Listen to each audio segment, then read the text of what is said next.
Hello. I'm Rodney. Let us learn about how robotics are used in factories.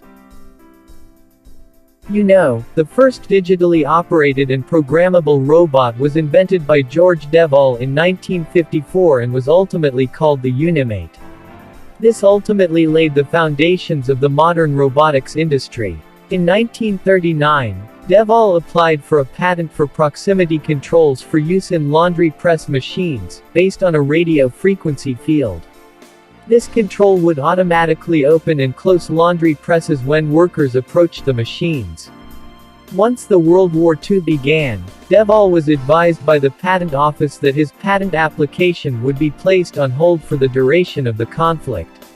In 1943, he organized General Electronics Industries in Greenwich, Connecticut, as a subsidiary of the Auto Ordnance Corporation.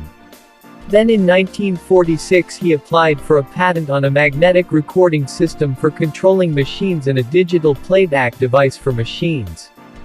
In 1960, Devol personally sold the first Unimate robot, which was shipped in 1961 to General Motors. GM first used the machine for die casting handling and spot welding. And later in 2005, Popular Mechanics magazine selected Devol's Unimate as one of the top 50 inventions of the past 50 years. Nowadays, the robotics are widely used as automated machines. They help to create jobs by reshoring more manufacturing work.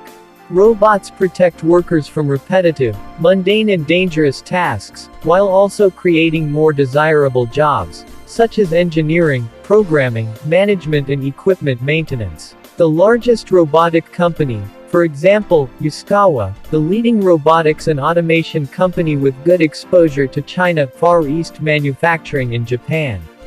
Other example like Siemens, the major industrial conglomerate in Germany. So, that's how robotics play a role in factory. Like, comment, and subscribe now.